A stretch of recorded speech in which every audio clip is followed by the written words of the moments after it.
Also you see the railway track, which had been part of the ammunition factory. It used to be there before 1918. This was not part of the camp. But the cobblestones, which also, you can see here, were part of the camp structure.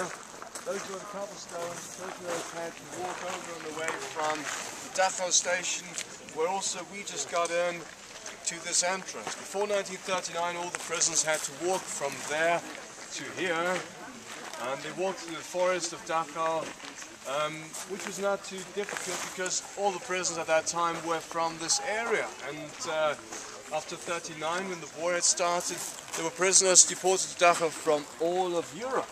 And after 1939, it was supposed to be more efficient, more professional, and they didn't want to make people walk all the way through the forest anymore, because a lot of these new prisoners were emaciated, were weak, in a bad shape, and that's something they wanted to hide from the people as far as possible. So they opened their own platform right next to the camp, next to the Academy of Terror, I mean, on the other side. That's where hundreds of trains got in between 39 and 45. You have certainly heard of what these deportations were like. Not extremely nice. Sometimes prisoners spend more than 1 week in such a cattle truck. No fresh air, no fresh water, no toilets, maybe one piece of bread. A lot of prisoners died on the way from one camp to another. And especially in the last period before the liberation of this camp, on the 29th of April 45, there were a lot of trains which got in here because, just imagine, this camp was very central in the Third Reich, geographically, I mean, and there were a lot of camps more to the east or to the west, which had already been liberated or approached by the Americans or the Russian Red Army. And there was one command of Heinrich Himmler not to have any prisoner captured alive. And so what they did, they evacuated those camps. They put prisoners on trains and sent them to Dachau, which was the least likely place to be reached by foreign armies. And that's why in the end so many prisoners ended up here.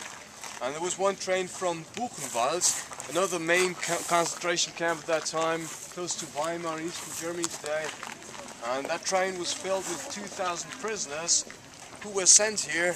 And the train was standing there unattended for almost 1 week. That's when the Americans got in. And that's the first thing they encountered, the train from Buchenwald. Only 17 out of 2,000 prisoners showed signs of life. And also the 17 were beyond any hope, so this was quite a shocking thing for the liberators. And after they walked inside the camp, which had been surrendered peacefully, and marched over to the crematorium, they ran into a pile of stable bodies. Another very shocking thing to see.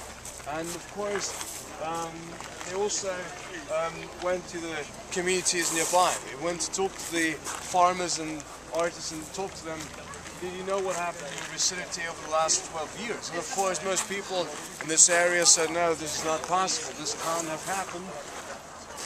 We can assume that most people knew more about what happened than they would admit. But probably, there were certainly rumors that this was not exactly a very nice place. But of course, also, the Nazis used a lot of propaganda